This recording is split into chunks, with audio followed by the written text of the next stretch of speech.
WSN Content Capital. I am Keaton Shaw. And I'm Sean Michael Small. This is Talking Point on WSN, the only station in the nation broadcasted in HD. WSN television with a difference. Well, ladies and gentlemen, as we start this morning's edition of the program, let's get straight into your daily review.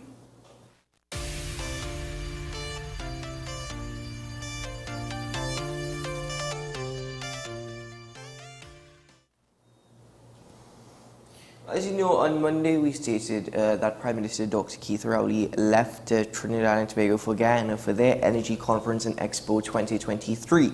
Now, he delivered an address in which he actually pitched, he marketed our energy industry, more specifically the Point-A-Pear refinery. And before we get into too much detail, I believe we do have a clip from his actual presentation at the conference. We pulled a short clip mainly around the refinery because I think it's interesting.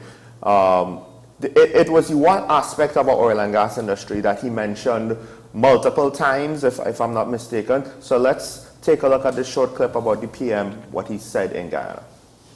This includes Trinidad and Tobago, which was importing most of its crude oil and creating refined products for its domestic needs and for the regional market. This import and refine model was being carried on with significant loan support from the National Treasury. By 2018, in the absence of an improved crude oil supply, the accumulated debt and projections for sustained losses resulted in a restructuring of the state-owned company. And this included the closure of the refinery, which in the absence of a new source of crude stands mothballed at Point-A-Pear in Trinidad. This refinery and its supporting infrastructure are available for restart, upgrade, and use on reasonable terms to any interested refiner or crude supplier.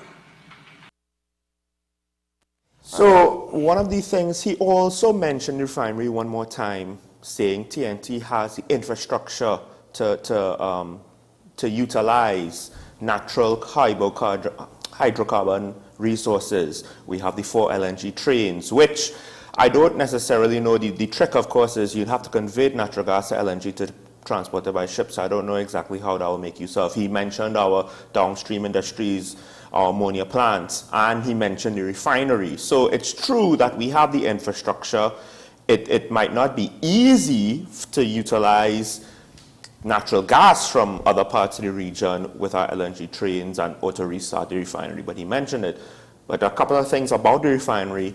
He told the conference, well, it was being supported by government loans, and the reason why he gave that it needed the support was a lack of adequate supply.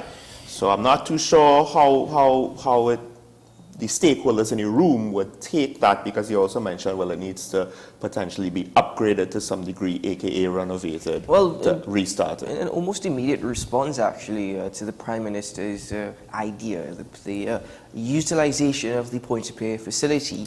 The Minister of Guyana's Natural Resources, Vikram Barrett, well, he indicated that Guyana is not interested in the refinery. In fact, they are looking to build and operate their own refinery in Guyana. He stated that because they're trying to be as self-sufficient as possible, especially when it comes to their oil resources and natural resources, that they held no interest. In fact, it's a mothball refinery. Yeah. The media is referring to it as a mothball refinery, and I think he did actually say that. But to me, you see, what I think the Prime Minister did not necessarily think through before making that pitch is that he himself has stated publicly that the refinery in Point-A-Pear will require a lot of work, a lot of upgrades. Millions, perhaps billions of dollars would need to be spent on upgrading the infrastructure there. And Guyana has more or less at this point said, listen, we're not interested in your scrap iron. We are actually looking to build our own refinery. We're looking to operate it because self-sufficiency is our goal. I think that's the key. It's a combination of a desire for self-sufficiency. COVID has more or less showing us what happens when you're not self-sufficient. But then on top of that, there is the fact that it's not just that it'll be the upgrades, all right? Take that off the table. There's also the fact that Petrotrin was wound up, and there's debt on that refinery. So unless I'm mistaken, a good chunk of debt now that doesn't necessarily have anything to do with the refinery per se. It was with regards to giving severance packages when they wound up Petrotrin to pay off whatever debts they had to pay off, and then they put all that debt on the refinery. Now that you're trying to sell this, you're essentially trying to sell the debt with it. No. And I don't think that's really, because that was the stumbling block with regards to... I don't think so. You see, I don't think the debt will be transferred. I think Yes, I think the because government... the refinery is the collateral, and one of the patriotic stumbling blocks is to figure out how they're going to finance this thing to also include taking that on. So, my opinion, is different from the sense that I don't think the debt will be transferred, actually. I think the money that the government will gain from the sale of the refinery will go towards paying off the debt, whatever they make afterwards. That'll be the case. But no party will be interested in purchasing anything so heavily laden with debt. Sorry, let me. I think what the government wants is for the purchaser to pay off. And then the government Right. is absolutely ridiculous. That's not going to happen. So, yeah. That's not going to happen. If the government is taking that position, which in this particular instance with respect to the refinery, it's unfortunate what is taking place there. But the sad part is, though, it's not as though you see a lot of... I don't think there's a lot of refineries in the world necessarily being constructed, because, ironically, it's not an industry that is growing, per se. It was shrinking. It's only growing now because Guyana wants to grow, and the world wants more energy. And yet, around the world, oil giants such as Shell, such as BP, even Norway's state-run oil company, they're making record profits around the world. In fact, But go ahead. Sorry, yeah. But it is the aim of any government to act in their best interest and to act in their country's best interest. And with that, well, that should be the case anyway. We would only hope so.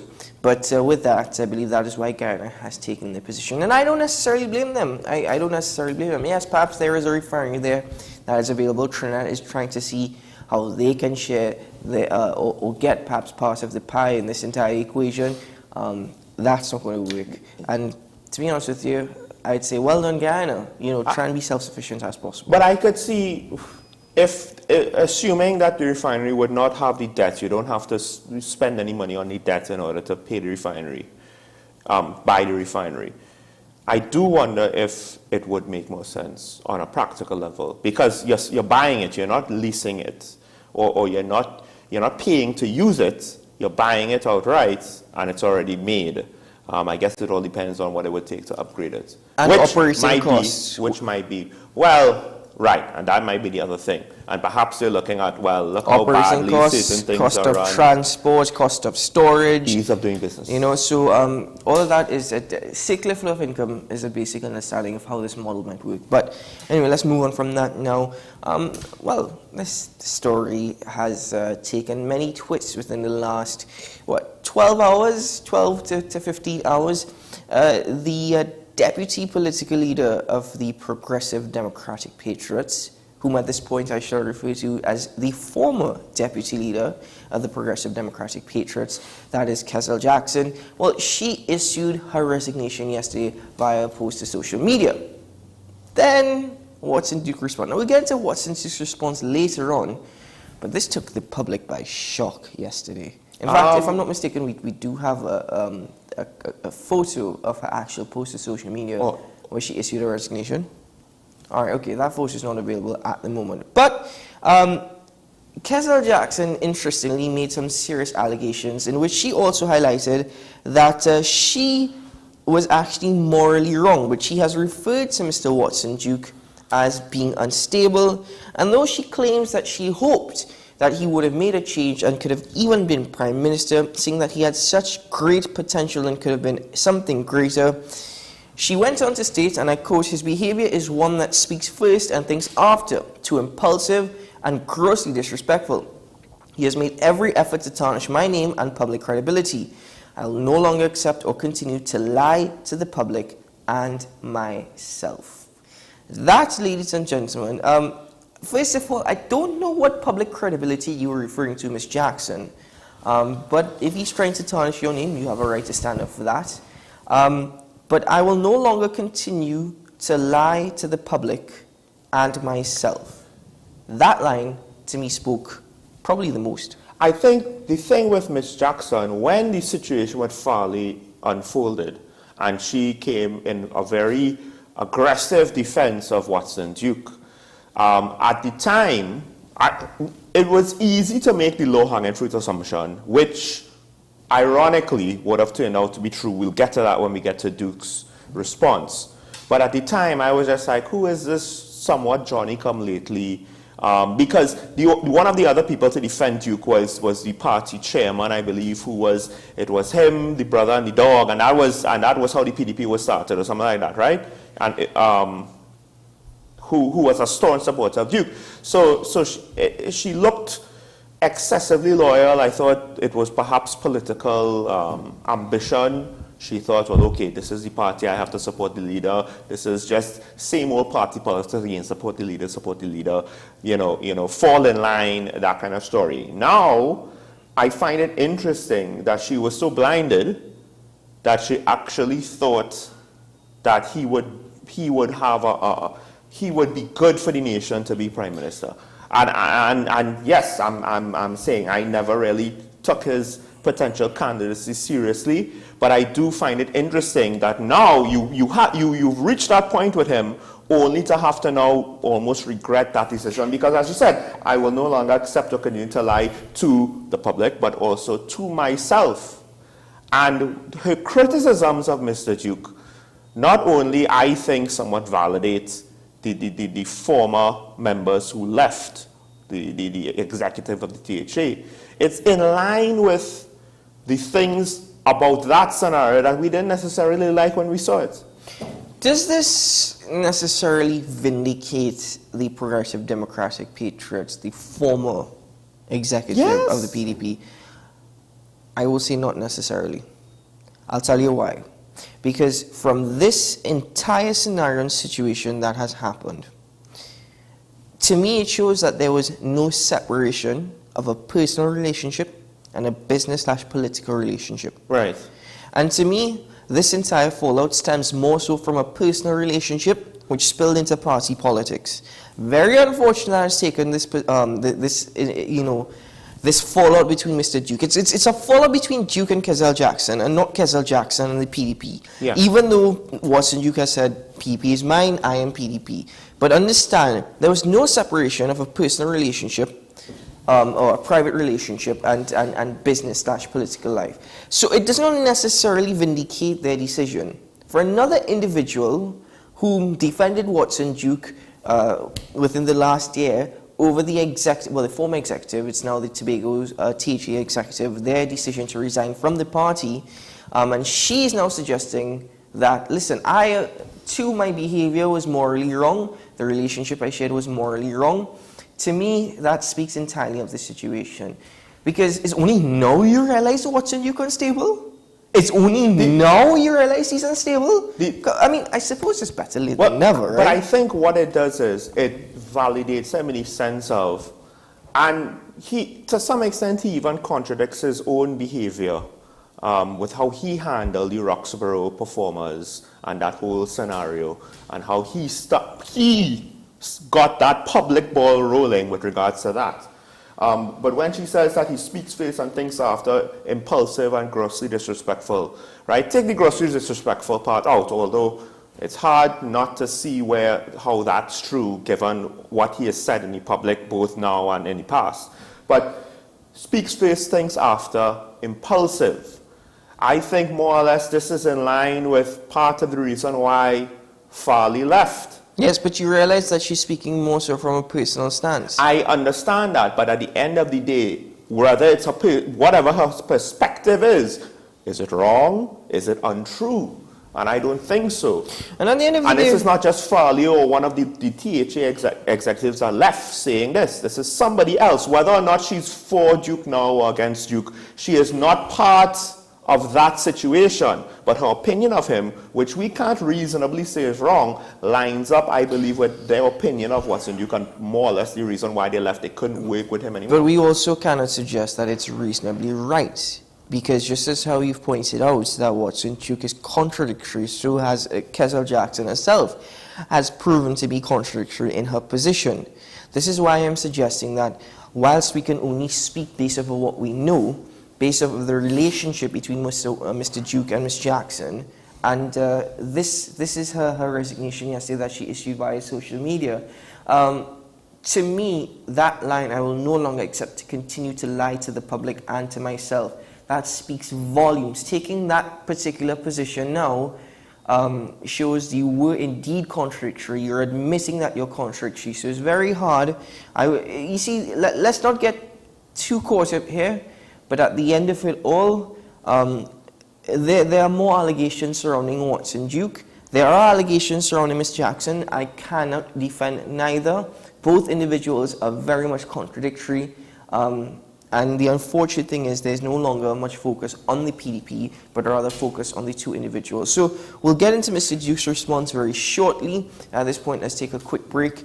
And when we return, you'll hear from the man himself who had an hour-long Facebook Live yesterday in response to that one post.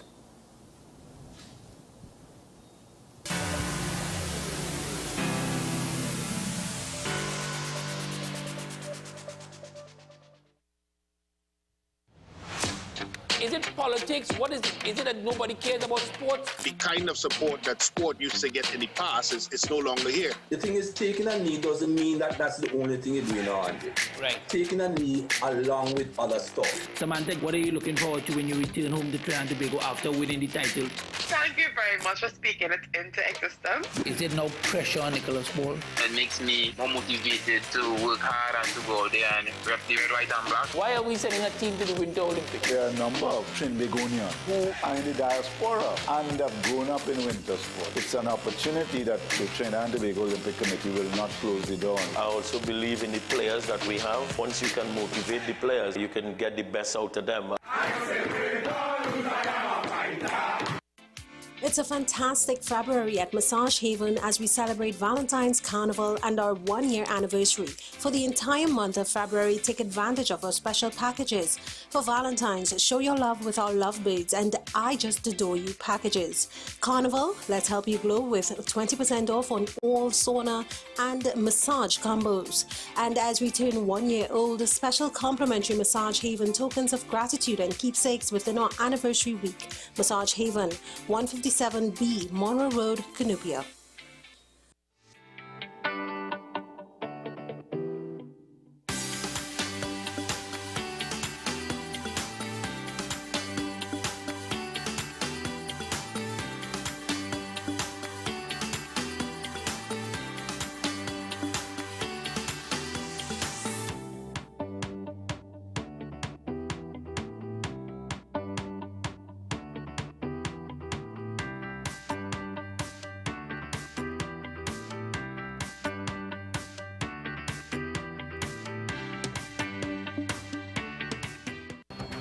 The issue, the continued rise in the price of flour and its impact on the cost of living in Trinidad and Tobago. How should we go about it? I want to ask you what has been revealed to you about the state of vulnerability in the country because of this exercise and because of what we're going through. Is the government losing the war on the vaccine front? The discussion should revolve around the common good for the greatest number of people in Trinidad and Tobago. How do we inculcate a sense of respect and regard for people who may not be of your own political ilk or persuasion? The communities are now being used by political opportunists. So when the tables are turned, it's the same way. Okay, this has been 10 questions. I'm Andy Johnson, and we'll see you next time. The best birthday gifts are at dbesttoys.com. Shop for the best brands you love at the best prices, like VTech, Leapfrog, Fisher-Price, Play-Doh, Hot Wheels, Barbie, Cocomelon, LOL, Baby Alive, Crayola. Visit us in-store at Forces Flagship MacBean. Shop online now at dbesttoys.com. Order via call or WhatsApp at 32DBEST to order. And remember, we have the best toys at the best prices.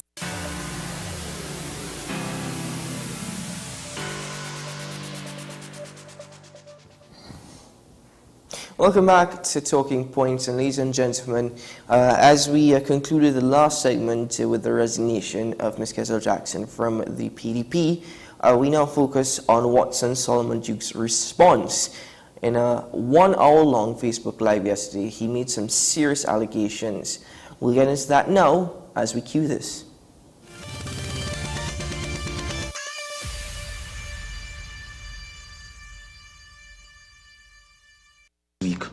I got that conversation latter part of last week, and the men was supposed to spray up my vehicle with my driver, with my bodyguard inside of it, either Thursday or Friday. I went to work Thursday and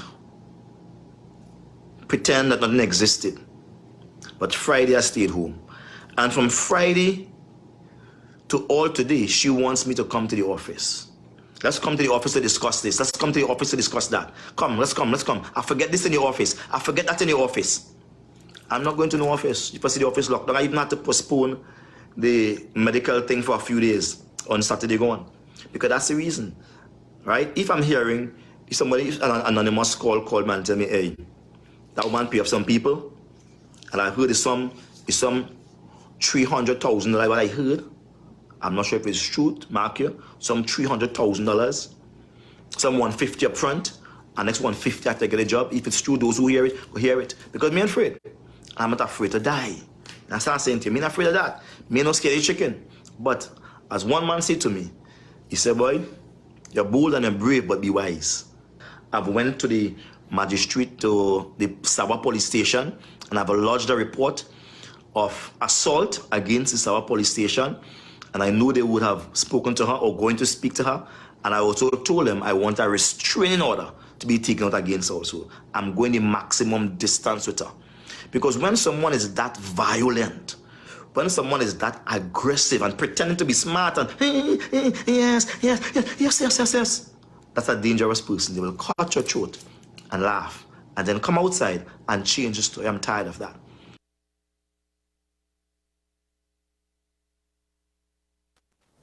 Well, that was the allegations that Mr. Duke more or less made about Kessel-Jackson. The serious part of the allegations, I would say, with regards to her. And he has reported gone to the police. So he has, that is the extent, though, I believe, of the death threats that he has claimed to be made against him. There's also a part where Ms. Jackson apparently was telling office workers that that she could have him taken out, that he mentioned in the video.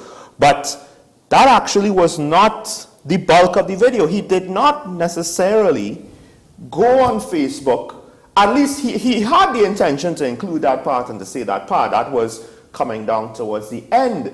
But what made this rather compelling and rather, to some extent, one could say ludicrous, is the bulk of the video. And with regards to his relationship with Miss Jackson, so let's play that there now and hear what Mr. Duke had to say.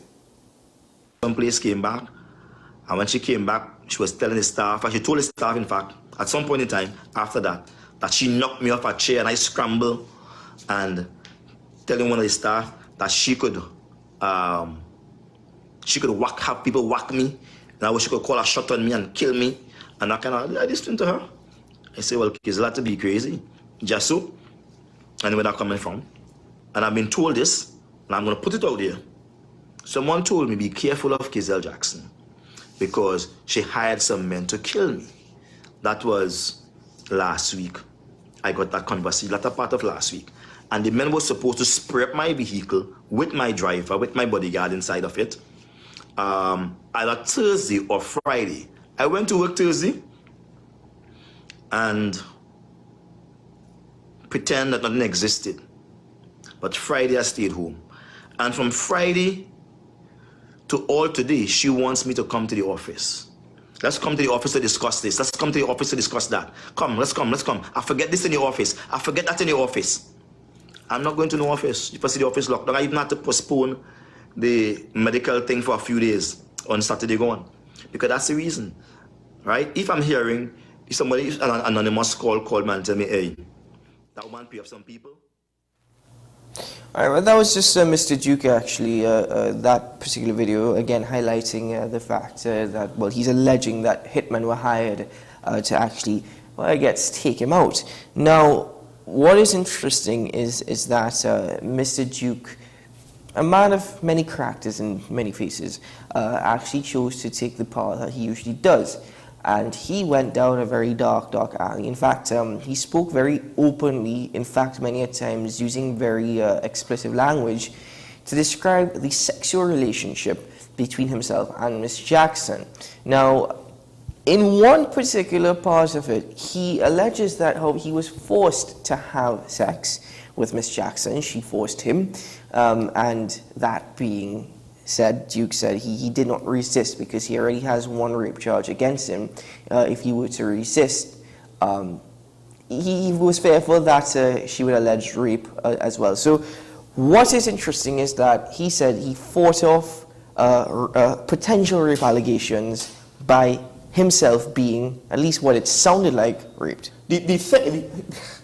The thing is, when you get down to a lot of the messaging, and hopefully we'll be able to play some of it for you, because I really want people who have not sat through the whole hour-long video to hear some of what he said. It doesn't sound like he was that reluctant. And the thing is, the first thing I would want to ask is, if you are concerned with your relationship with this lady, with the potential for her coming to call rape upon you, if you claim that you really don't want to have any sort of intimacy with her, even the first and only time would be questionable, right? But by his own words, it sounds as though this was going on, not just having sex multiple times, but for the entirety of him, well, not necessarily the entirety, but for a very long time, because he knew, and he has admitted to knowing Miss Jackson, even before the PDP and her becoming deputy political leader. I believe he said he met her all the way back when he might have been, he might have been an assemblyman, but this is before winning the election. This is before she was part of the PDP. With respect to, let's put aside this personal relationship and this unfolding sex scandal for one moment and focus more so on the aspect that I suppose is affecting Trinbago, and that is the PDP. Now, I'm wondering if this effectively kills off the PDP if they were not dead already. How many people were taking the PDP seriously prior to the resignation of the Tobago House of Assembly executive? With respect to this entire situation down here now with Miss Jackson, to me, it's very unfortunate that it has unfolded this way. They could not keep their private and personal life out of it. But it more so speaks to the fact that we, at one point, were actually looking at them and the party for change. More so, a breath of fresh air. Not just change in faces, but a breath of fresh air, change in perspective, and probably a different angle. Unfortunately, are these individuals whom we consider role models? Are these individuals whom at one point we really projected to actually take Trinbago forward? It's shocking to say the least, at least on the part of Miss Jackson. Mr. Duke, I knew, was always unstable. And he's come out and he's praised himself and he's preached himself, and I actually hope that an investigation takes place with respect to his police report. That is very, very serious. And the mere fact that he saw it fit to make a police report, that has to be investigated. I am in no means any way condoning any criminal activity that might have taken place. Even the allegations of rape and the allegations of hitmen being hired out, that has to be investigated as well. But overall, ladies and gentlemen, I feel more so sorry for Mr. Duke's wife. Some people might not feel sorry for her, saying, why is she still with him for?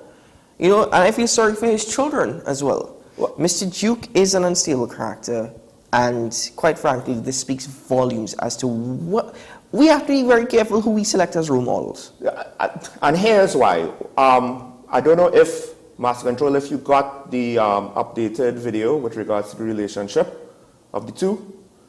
And I really would like at least for the public to hear some of it, because by even how he describes the situation, it brings, I am seriously starting, I had not necessarily a high opinion of Mr. Duke, but I'm seriously now starting to really doubt his judgment, his capacity with regards to any sort of leadership position, right? It's one thing, he was no worse off to some degree or another when compared to other union leaders, politicians, etc., who we didn't necessarily think highly of. But now, to me, this is a whole next level, because his decision to air this publicly, for all intents and purposes, what is a cheating scandal and a jilted lover, a jilted mistress, right? And to air it publicly, and in somewhat graphic detail, I don't really understand why he thought this was necessary, because just based off of his own ways, it does not shift any of the blame really to Ms. Jackson. If anything, it causes him to get more blame onto himself. I don't know if we have the video, but if we don't, I guess we will have. All right, okay. Ladies and gentlemen, in this entire instance, we have to be open as well. I just made statements saying that I myself thought that Mr. Duke was an unstable character, but this is before anybody has to tell me that. That was an opinion that I'm looking at since he was the president of the Public Services Association. But Ms. Jackson as well, serious allegations have been made against her by Mr. Duke, and those are things that we should not take lightly. Now, some people might argue, knowing his character, we have to be very careful and tread very carefully, especially with the things that he might spew out in the public sphere. But these allegations are very serious. Yeah, in fact, the mere fact that he's produced a police report shows the extent of it. I think that Ms. Kezel Jackson has to be investigated as well. And if the TTPS is viewing this and they realize, oh, okay, this is now in the public sphere, that also has to be looked at. There's a flip side to this, because this is potentially weaponizing the police against an innocent person. I say potentially, right? Because what is the claims that he made? Well, he heard somebody call him blah blah blah blah blah blah blah, right? He only has hearsay with regards to the death threats. He doesn't even have anything specific, right?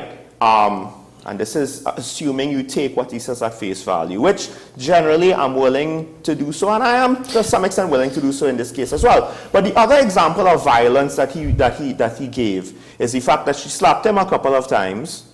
A woman slapping a man, a jilted lover slapping a man. We've never heard that before. And she threw a shoe at him, not a wrench, not something heavy. She threw a shoe. I am so sorry that you have. Go ahead and finish. No, but the reason why I say this is, it sounds like he had an outside woman. Things got sour because she wanted him to leave his wife. He didn't want to leave. And now he's bringing up whatever he can to discredit her. I'm not saying that the police shouldn't investigate the threats, because you're right, they need to be investigated. If she's innocent, she needs them to investigate that. If she's guilty because she's a jilted lover and she went off the deep end, that needs to be investigated too. Sean, in the same sentence, and I'm so sorry that you've taken this position, you're a smart individual, right? But in the same sentence, you said you're potentially weaponizing the police against an innocent person. You're a smart individual. You'll know that any investigation will conclude whether or not a person is innocent or guilty. That's one. Two, in the same sentence, well, could we say anything without an investigation being carried out? In the same sentence of which you've also said you're potentially weaponizing the police against an innocent person, you've then gone on to more or less downplay the fact that assault took place. Whether or not it was being slapped a couple of times, whether or not it was a man against a woman or a woman against a man, it does not make it right. Whether it was a shoe or a wrench, it does not make it right. Because Mr. Duke is male and Ms. Jackson is female, it doesn't matter. If the roles were reversed, people would be outraged. Yeah. People will be angry and upset. Hold on, Keaton. Hold on. If the roles were reversed, if I may finish, if I may finish, it's different from if a woman slaps someone. If I may finish, to me, whether or not you see it as different, I see it as wrong, and I don't see any one of them being right. I see it as a wrong. So if we're saying that you're potentially allowing the police to weaponize against an innocent individual, you're a smart individual, Sean. Let the police do their investigation, and then we will see who's innocent and who's guilty if charges are brought against any of the individuals. Yeah, but if this was a pattern of abuse and Mr. Duke was in an abusive relationship, I would have more consideration to that argument. But it's not. And how are you so sure? You're speaking based off of a Facebook video and off a post. How are you so sure? Listen, if that was the case, why didn't he make that claim? He didn't make that claim, so don't make that claim for him. He's the one that went and made a report against the police. That is what I'm saying. If a report was made, yes, and let the allegations be investigations. Given the fact that he spoke for a whole hour, he more or less, I would believe, said everything he could say on the subject that he could dig up. Every possible thing that he could dig up to try to prove his case, he said. And in my opinion, based off of what he said, there wasn't much. Now, if there's more and the police find that, fine. But again, we go by face value of what the man says, for better or worse. So we're not going to necessarily say he's lying. I'm not necessarily saying he's lying. I could believe that somebody called him and told him that. That's why I said it's hearsay, right? But the flip side to that is, if she was abusing him, then why didn't he say more about that? And perhaps if a police do the investigation, he might.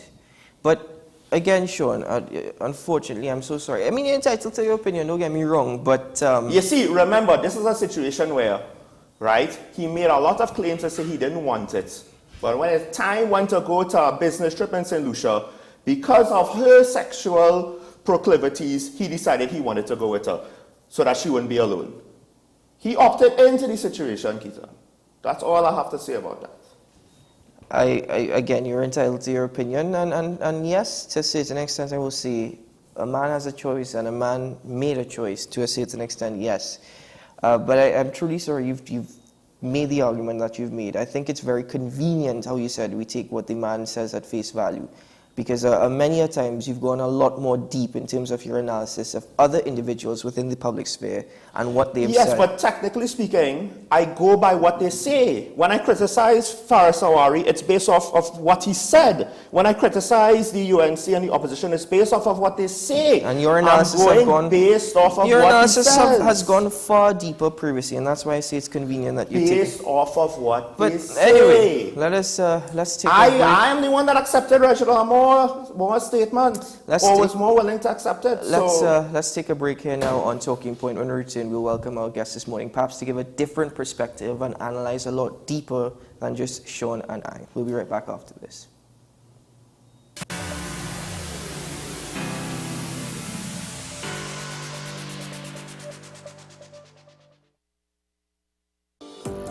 Join me, Sule A. Joseph, as I delve into the day-to-day psychological issues plaguing our society. We will discuss behaviors that encompass the biological influences, social pressures, and environmental factors that affect how you think, act, and feel. Psyched. Thursdays at 11:30 a.m. only on WESN, Content Capital. FanZone, your reliable, authentic supplier, has just gotten better. You can now visit our website www.fanzonett.com for your authentic wear and collectibles. The only place where you can use both your Visa debit and credit cards. Visit our website fanzonett.com to make your purchase today. With society plagued by a host of issues, with debates surrounding our urgent concerns falling short, with questions of our future not always being answered. The conversation continues. Join me, Kemuel Pascal, as the voice of the youth comes to life. We will confront the controversial topics of today's world to gain answers that are key for a better tomorrow. One and One with me, Kemuel Pascal, Wednesdays at 10 a.m. only on WESN, Content Capital. Take some time for yourself or spend some time with the family at Sandy Point Village Hotel. Enjoy our various studio and suite apartments, self-contained with their own kitchenettes and Wi-Fi. We also have our famous 100-foot swimming pool and our beachfront restaurant, the Steak and Lobster Grill. And our location in Crown Point puts us near the center of activity from the nylon pool to the local nightlife. Call us and make your reservations at 639-8533, 389-2378, or email us at sandypointvillagehotel@gmail.com. Every word, every line, every paragraph depicts a real moment in someone's life. A father, a sister, a mother, a brother. We at Newsday are dedicated to you, the people, and through independent, unwavering journalism, strive to always bring your stories to life. Because your stories are more than just words. Newsday, independent and credible.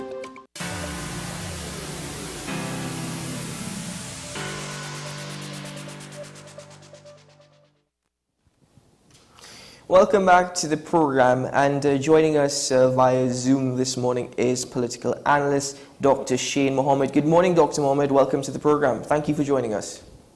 Thank you very much for having me. My apologies for not being able to come on set. That's absolutely fine. You're with us, and that's very much indeed what we were looking forward to. But Sean and I perhaps got a little too caught up in the conversation surrounding their personal relationship, even though that is what Mr. Duke really went after yesterday in his Facebook Live. However, let's speak more about the fallout politically. Does this effectively kill Watson Solomon Duke's political career and perhaps whatever political influence Kezel Jackson had as well? The question you still have to. The question you first have to ask is whether or not Watson Duke had a political career after that Roxborough Folks Performers debacle and the movement of what he calls Farley and Friends from the political party. And you also have to ask the question, was Kezel Jackson actually politically relevant? And the answer to those two questions is no. So he didn't further kill his political career. It was already dead. Watson Duke has been politically irrelevant since he took the decision, and since Farley and the rest of the executive council took the decision to move away from what is a very toxic political environment. So that's one. And two, Kezel Jackson, I have nothing against you if you are listening, but what you did as a newcomer to the political environment was politically prostitute yourself in a manner that made you very unattractive. You said things, you literally went out there and tried to be Watson Duke's bad cop when Watson Duke is his own bad cop. And you made terrible statements about people. You even in one of your posts, you alluded to the chief secretary being gay. This is within days of him becoming a new father. I mean, as if, again, and we're living in a society where the LGBTQ community is very at risk of, they are at risk to, at the very worst of the scenario, of the situation. They're the first persons that we have to be mindful of because to sum it up, they're at risk. And they're at risk psychologically, sociologically, politically, you name it. So, Kezel and the story of Kezel and Watson, it's sickening. It's what our country does not need, and definitely what any new political party and new political movement does not require. Well, go ahead.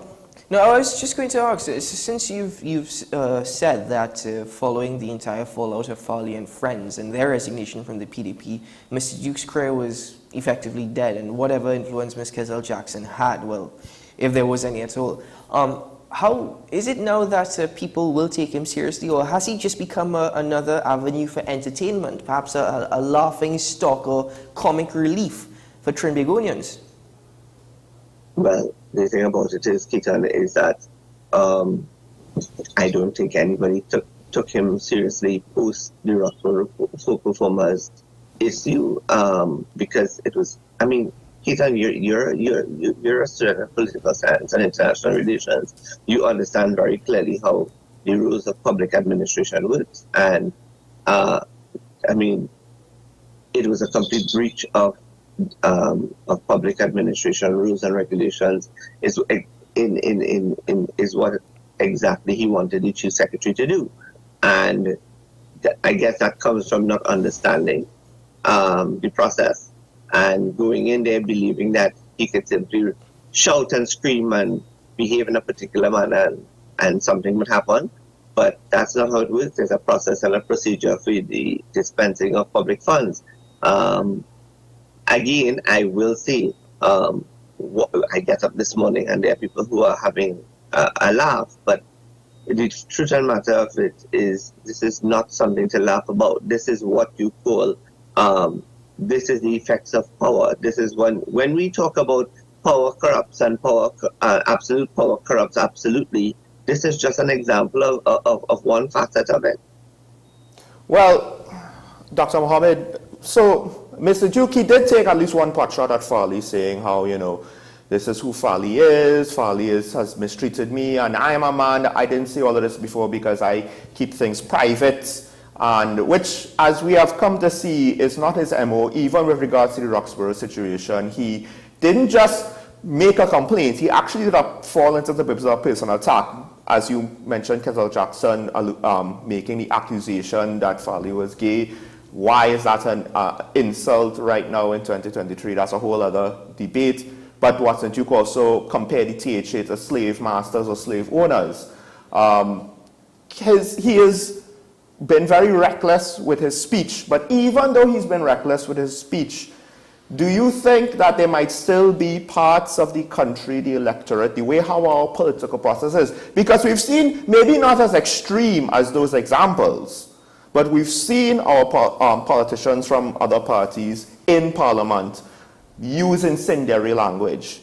As much as a professional like yourself will say, well, he's lost all credibility and his career is over, with the voting public, is his career over, do you think? Or could he have a chance still to try to resurrect something out of this drama?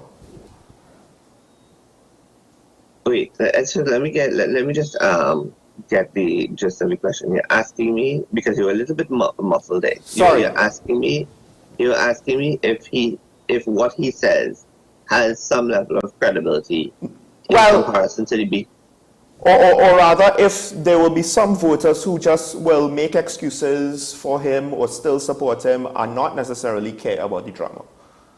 No. I just came back from Tobago, and I make it to Tobago as often as I can because I do, because for the obvious route that comes with being a political scientist in and understanding the ground.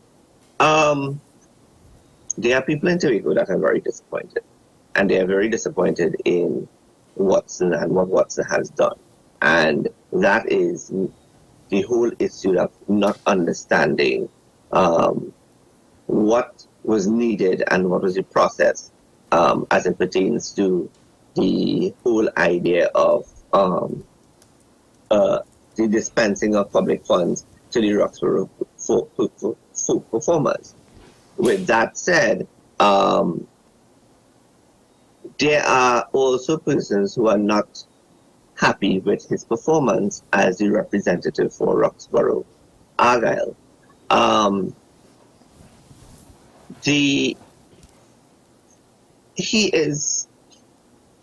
Watson Duke is chasing huge dreams, and he was hoping that with Cazelle Jackson as his sidekick, I use my words very carefully here, as his sidekick, the money and the financing that was needed to get some of these large projects off the ground would have been made available.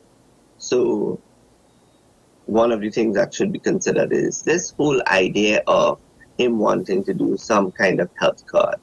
In 2014, 2015, thereabout, the Ministry of Health launched the National Health Card, of which I was a part of, and the PNM came in and they scrapped it.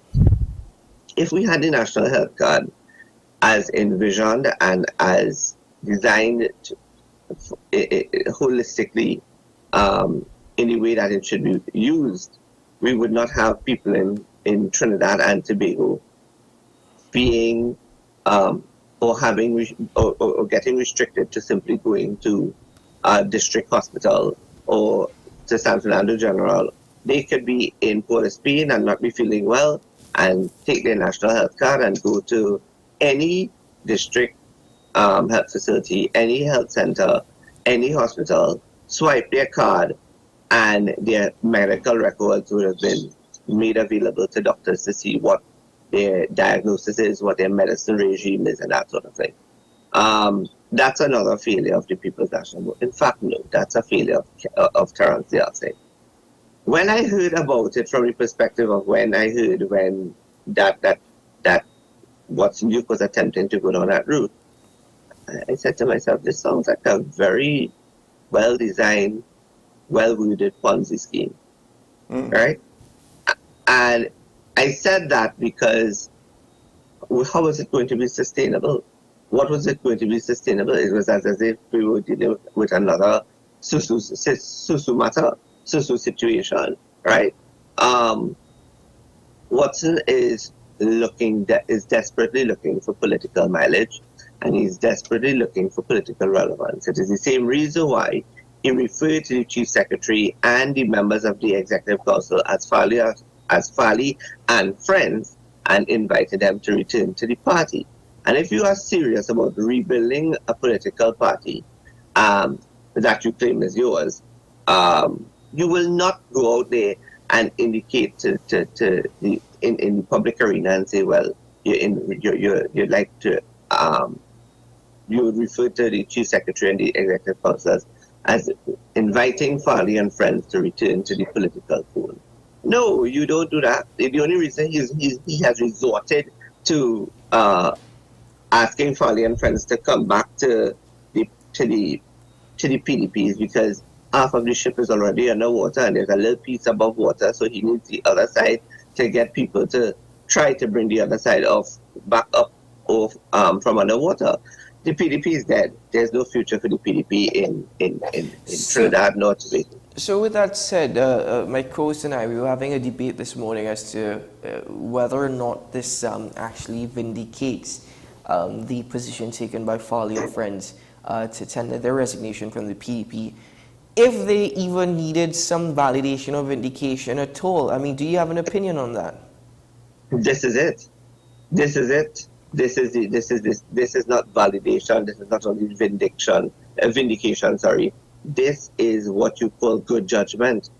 This is what you call knowing what you deal with. And at the end of the day, to be quite honest, I'd always said that the biggest liability, even prior to the election when I was doing commentary in Tobago, I had always said the biggest liability to the PDP was the leader itself.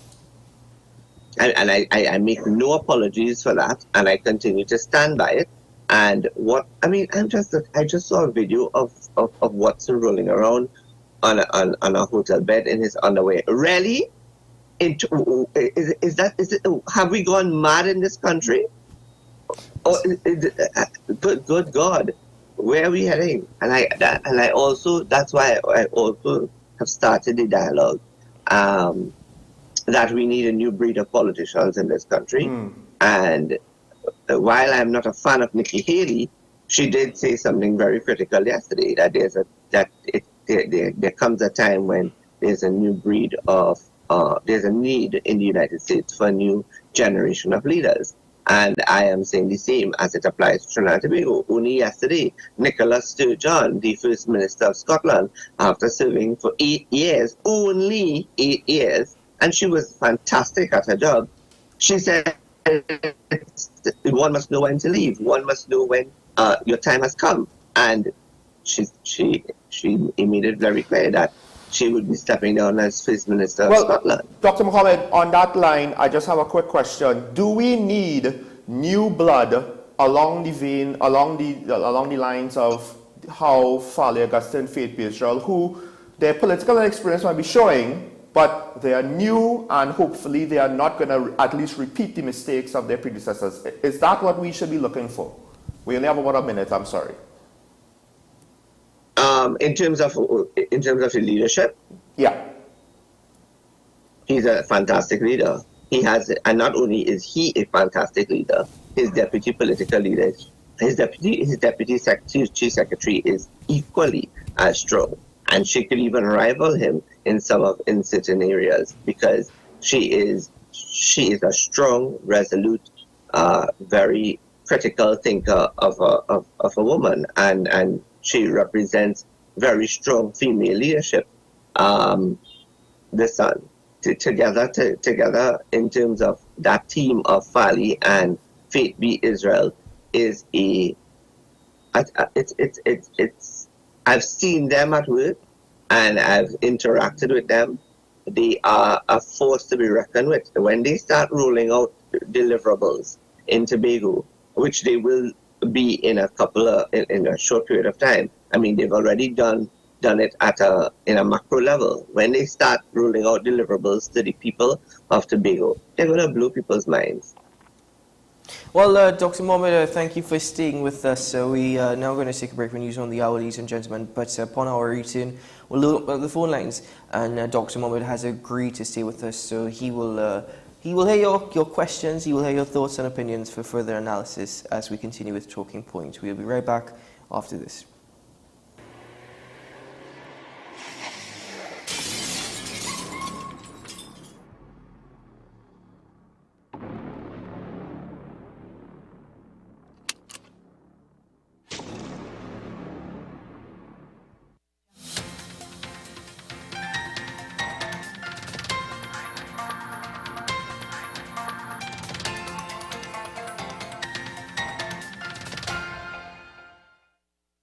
Here's your WESN News on the Hour. I am Denise Martin. Thanks for joining us. Here are the headlines.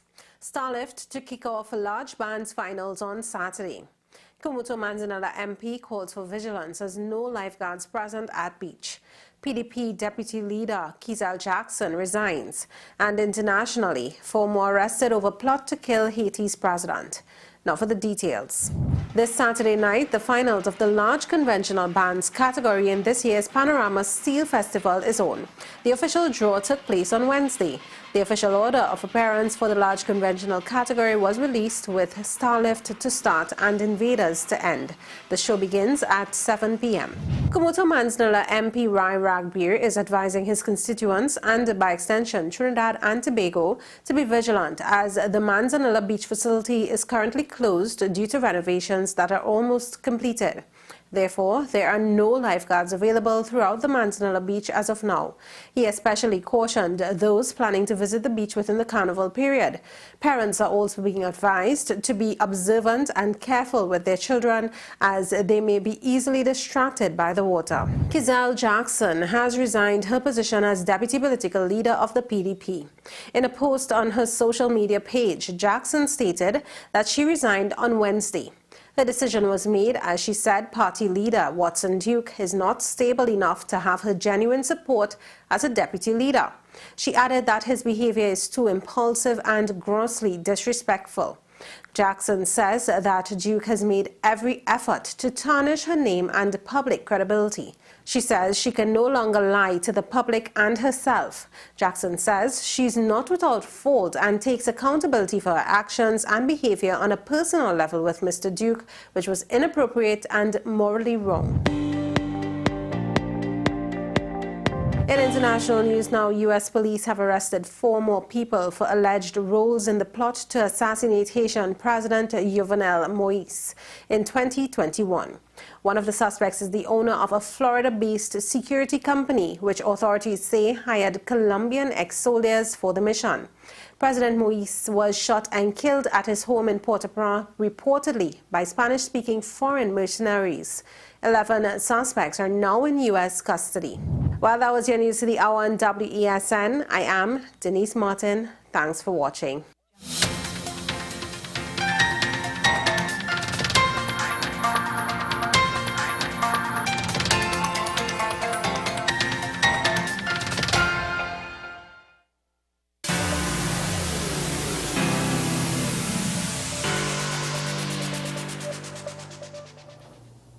Well, thank you very much, Mr. Denise Marston, for news on the hour, folks. Thank you for staying with us, and we thank Dr. Shane Mohammed for staying with us as well. He's joined us via Zoom this morning, but he's open to conversation with the public and open to questions.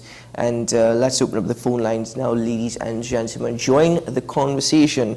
The numbers on your screen. We only ask that you be mindful of the time of your contribution, be it the length. And we also ask that you turn on the volume on your television when calling in to express your thoughts or opinions. Be respectful of other viewers. And of course, don't call in at the very last minute. No, don't do that at all. That's not very good for television, is it? But feel free to join the conversation now as we continue our analysis of what's taken place. I mean, you know, Dr. Mohammed, there might be some people who actually have not even dedicated this amount of time to analyzing this situation. And there's some, you know, who would say, you know, it's just a complete waste of time. Okay, it's just another news headlines.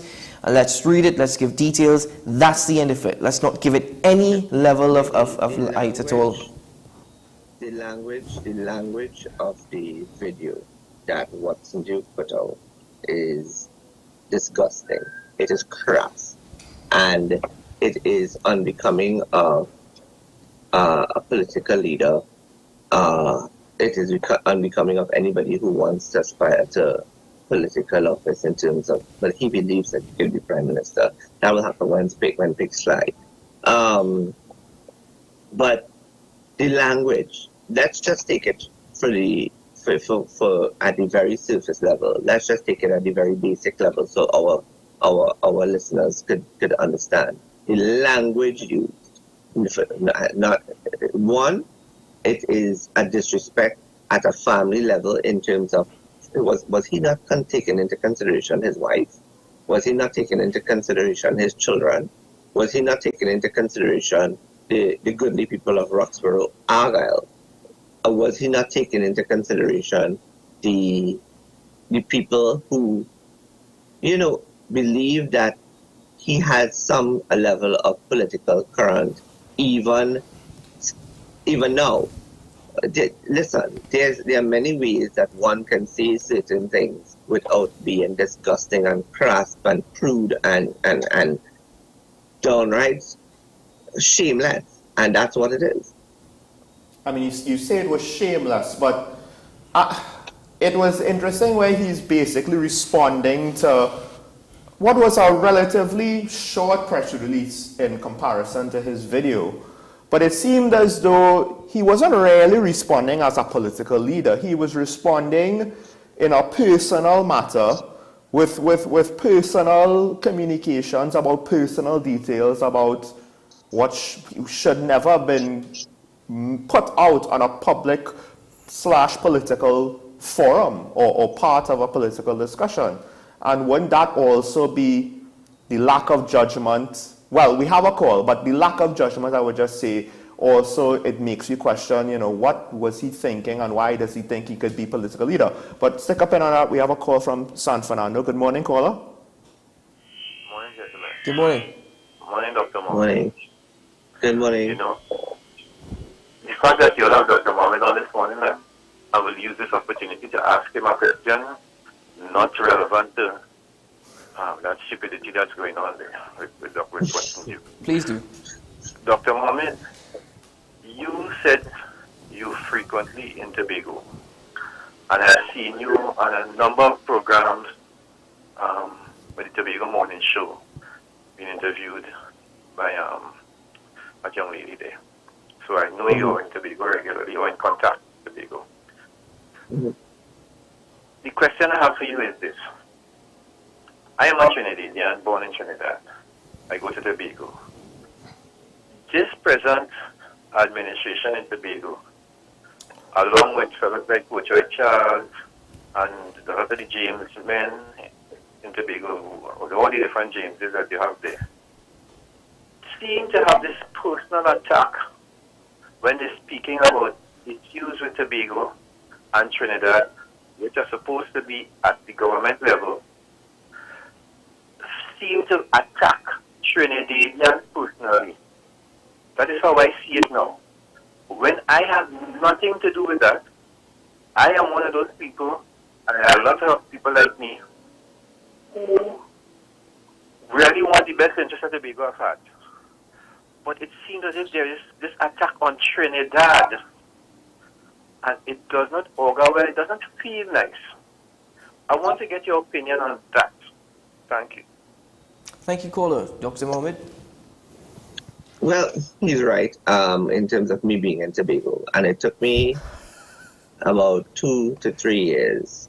This is maybe my 4th year, having worked in Tobago. And, you have to understand the situation in Tobago. It's not an attack on the Trinidadians. I'll tell you this. They welcome Trinidadians coming to Tobago, and they welcome Trinidad. I cannot, before I even became, quote unquote, a famous face in Tobago, there was only one time that I ever felt that I was treated a particular way in Tobago, and that was on the cusp of the 2015 election, when tensions were high, and the PNM in Tobago was riding high, and they, believe me, but from a political perspective, the political machinery in Tobago then, not now, then, could really rile people up to the point where they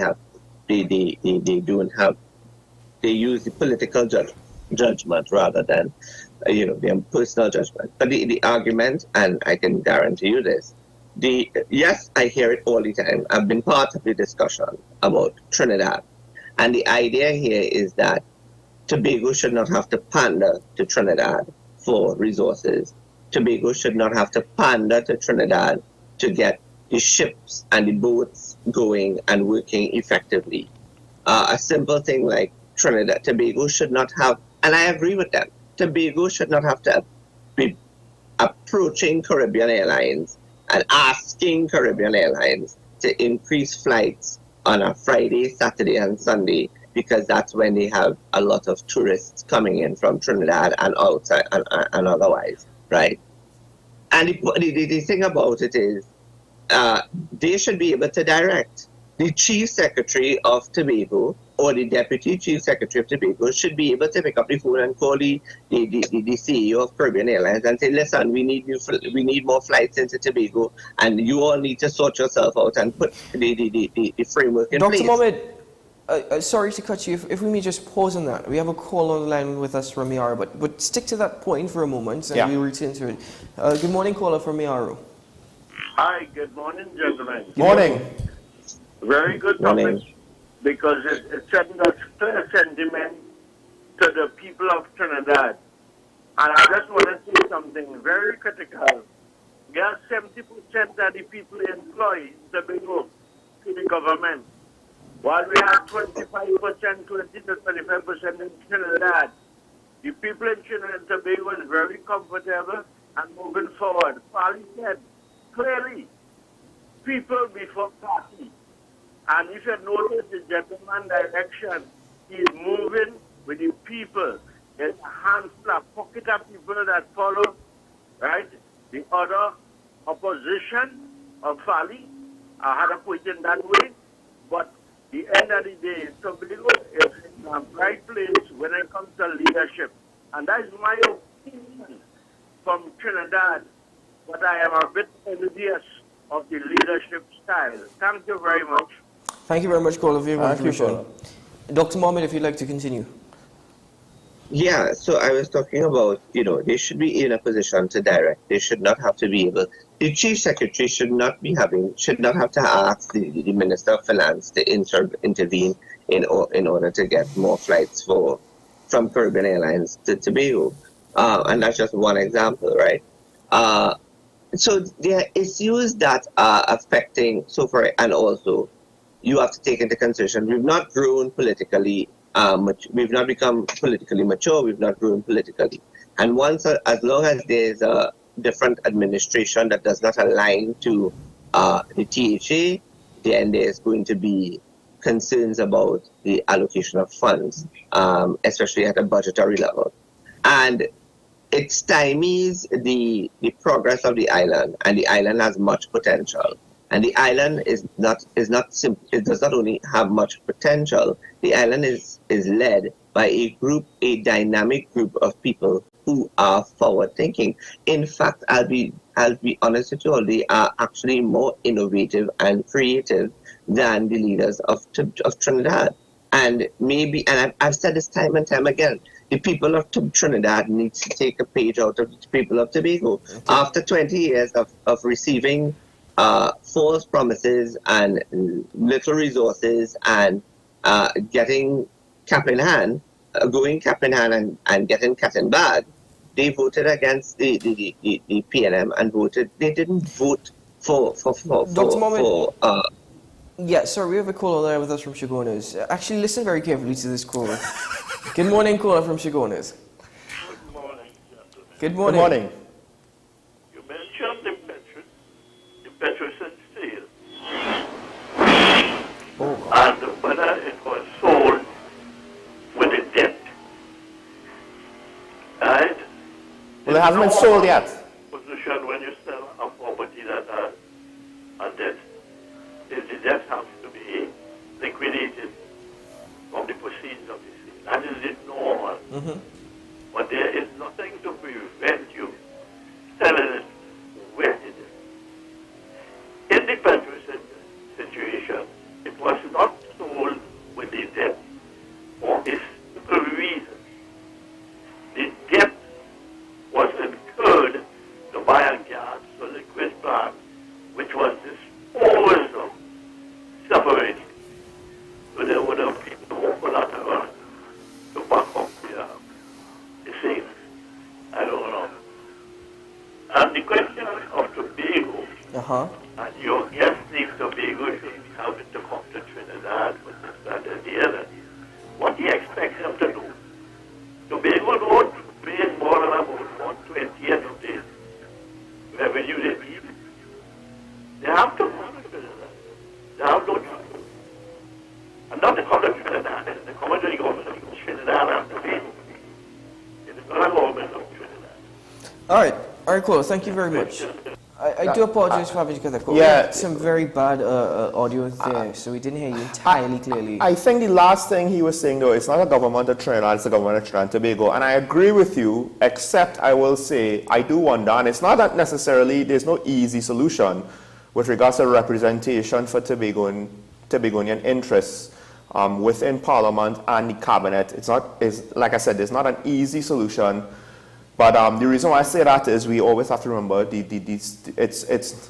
Tobago has unique problems of being a separate island that needs to have that perspective brought in when its issues are being brought up.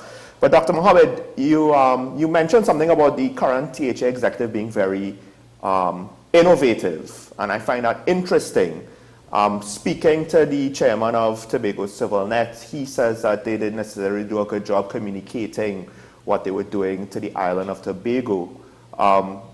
Because the poll that they conducted, the results, he attributed the results to that situation.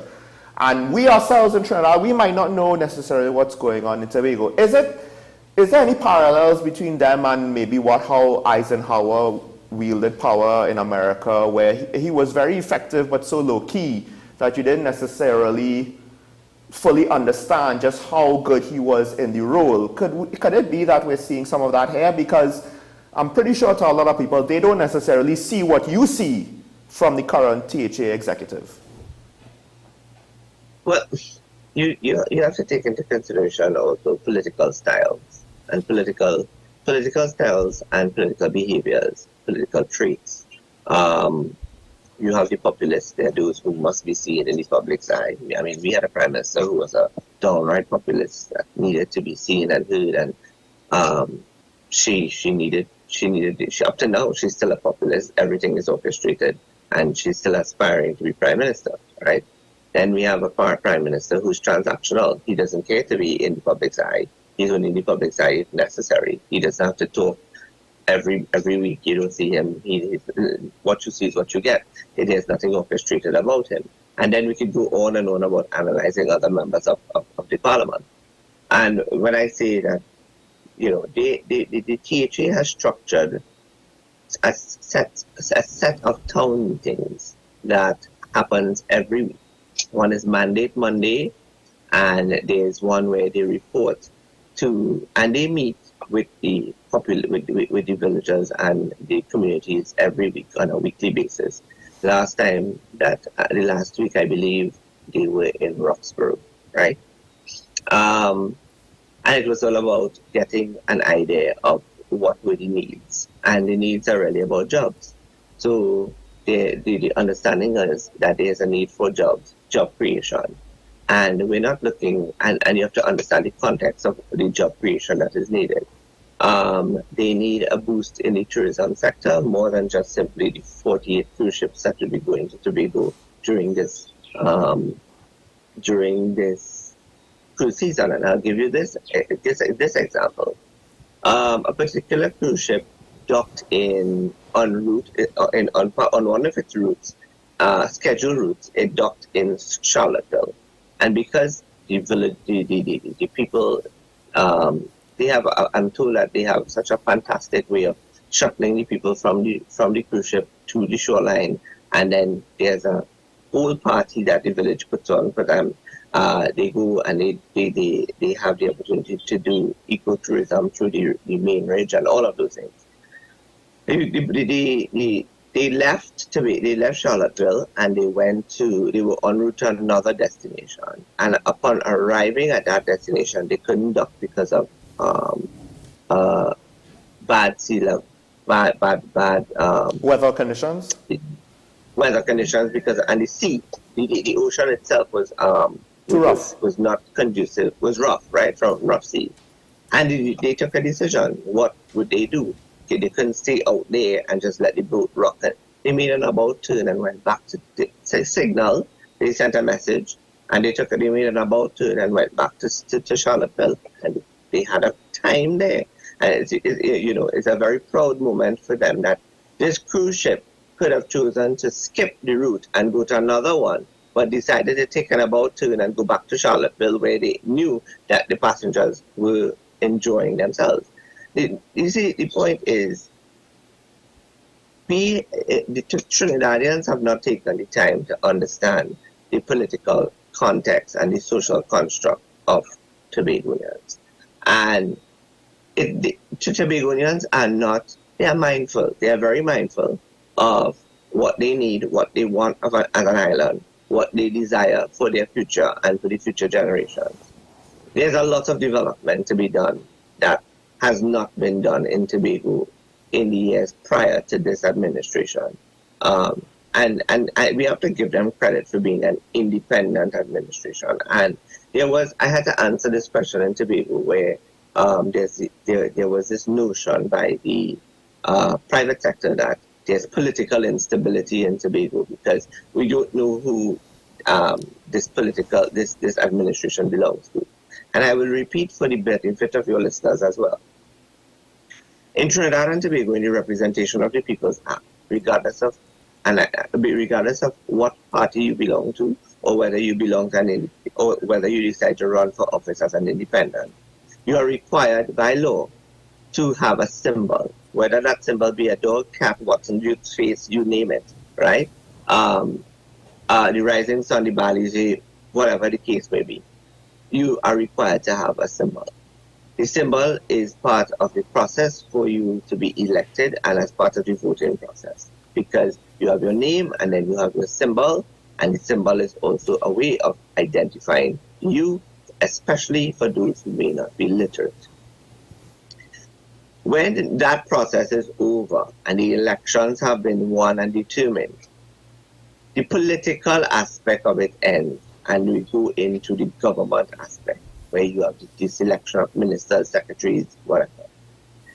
You don't necessarily need to identify yourself as a PNM administration, a PPP administration, a UNC administration. That is just the use of the political language to identify, well, this is what we did when we were in office, right? The difference is, in this current administration, they don't identify themselves. They're not Farley and Friends. It's not Sesame Street like Watson Duke. Watson Duke tried to turn them into Sesame Street, and then he turned himself into the biggest political joke that could ever hit our political landscape in decades, right? And he's not. How is he going to come back from this? Go and profess himself to be a victim? There's no empathy. There's no political empathy or no political sympathy that can be meted out to both him and Miss Jackson, because at the end of the day, she played her part and she played her role, and she went down a particular path politically that, for someone who is a newcomer in the politics, and it proved that she did not understand how politics works. You can't just simply go, and a lot of it is showing her wealth, showing her stature. Nobody cares about that. Nobody cares. In our current world, in our current political scheme of things, people want to know whether there are jobs available and whether there are jobs that are going to be made available. People want to know that their cost of living is not going to go up, it is going to go down. People are concerned about food prices. They are concerned about crime and criminality. They are concerned about the status of the economy, right? They want to know that when they graduate from university, there's opportunities available. They want to know that when they go out, that they can come home and not be met by a bandit by their gate. That is what are the main concerns of the citizens of Trinidad and Tobago. Not who slept with who tried to sleep with who, and the story goes on and on and on. And also, Mohammed, and if our sorry, go ahead. If our leaders, if those, not our leaders, if those people that are in leadership roles, right? If those people that are in leadership roles have not gotten the message from the people. Another one I want to add is the RIC. I need to light up the RIC. May I just have a few minutes to rant about the RIC? The people who are the RIC are political appointees, and they are political appointees by the government who have a mandate to carry out. And they have closed the consultations because they have been given the brunt, and they finally faced the brunt of the public and the opinions of John Doe. And wanting to raise the electricity bills and the rates of electricity by 65% is preposterous, especially in a country that does not have renewable energy sources as an alternative source of energy. And the people were very right when they said, go and find the money from those that are owing you. Let the government pay you for the money that they are owing you and I have never understood the need for state entities to pay other state entities for resources, but hey, that cannot be changed with a new government and with the right people. But go collect the money that you're being owed from every Tom, Dick, and Harry Lal that is owing you. And if you can't recover the money, then cut the electricity bill. But you can't trickle down what is owing to TNTech and expect that to trickle down to people. There are some people who don't have lights in this country. There are people who live in communities that don't have street lights. Dr. Mohammed, my apologies for having to cut you. We're out of time, actually. We very much appreciate the rant on the RIC, and I'll speak for myself. I very much agree with you, but I want to thank you very much for joining us on Talking Point this morning, for making yourself available and for staying with us until the end of the show. It's a pleasure, and we look forward to future conversations. Thank you very much for having me, and I'll make it my business to come and set with you all. We may actually have a lot more. Sean, you will not be able to contain yourself. Promises. I'll believe you when I see you. I'll make it happen. I promise I'll make it happen. All right, Dr. Mohammed, keep well. Take care. Take care. Well, that's more or less it for this edition of the program. I think people are actually looking forward to tomorrow. Friday started yesterday. The irony is, I guess, and maybe this is one thing that I should have asked Dr. Mohammed, to what extent is Carnival pushing this whole potential scandal off to the side?